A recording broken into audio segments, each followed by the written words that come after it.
के इतिहास में कई युद्ध हुए, लेकिन एक युद्ध ऐसा था जो जीत या हार के लिए नहीं, स्वाभिमान के लिए लड़ा गया। यह कहानी है महाराणा प्रताप की और हल्दी घाटी के युद्ध की।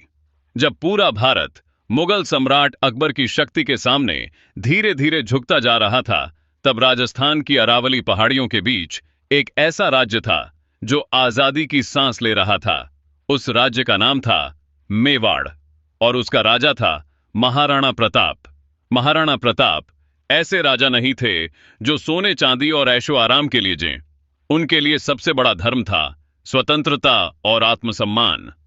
अकबर चाहता था कि मेवाड़ भी उसके साम्राज्य का हिस्सा बन जाए। उसने कई दूत भेजे, संधि के प्रस्ताव रखे, सम्मान और वैभव का लालच दिया, लेकिन महाराणा प्रताप का जवाब हर बार एक ही था, मेवाड़ किसी की अधीनता स्वीकार नहीं करेगा। यही जवाब युद्ध की वजह बना। 18 जून 1576 उदयपुर के पास एक संकरी घाटी, पीली मिट्टी, सूखे पहाड़ और चारों तरफ सन्नाटा। इस जगह को कहा जाता है हल्दी घाटी।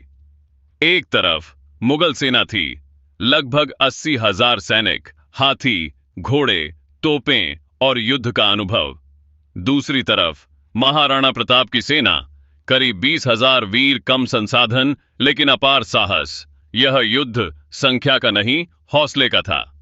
और इसी युद्ध में एक नाम अमर हो गया, चेतक।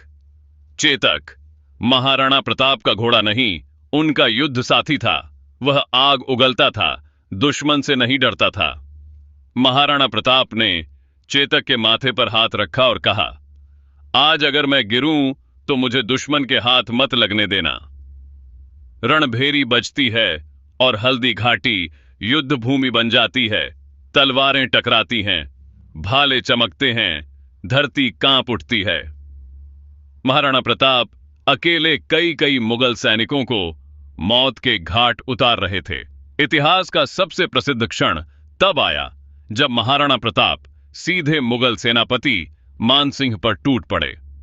चेतक ने इतनी ऊंची छलांग लगाई कि आज भी इतिहास हैरान है। महाराणा प्रताप का भाला सीधे हाथी के हौदे पर जा लगा। अगर उस समय मानसिंह वहां होता तो शायद इतिहास कुछ और होता। लेकिन युद्ध के दौरान चेतक बुरी तरह घायल हो गया। उसके पैरों में तीर लगे, खून बहने लगा, फिर भी चेतक रुका नहीं।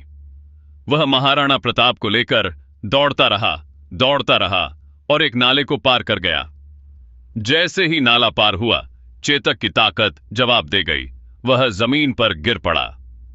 महाराणा प्रताप अपने घायल मित्र के पास बैठे, भारी आवाज में बोले, मित्र, तूने अपना वचन निभा दिया।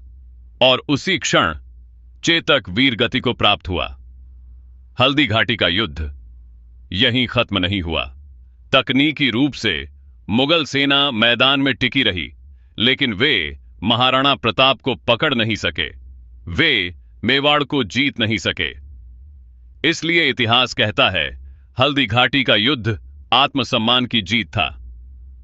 युद्ध के बाद महाराणा प्रताप ने जंगलों में जीवन बिताया। घास की रोटियां, भूख, कठिन संघर्ष, लेकिन उन्होंने कभी अकबर की अधीनता स्वीकार नहीं की।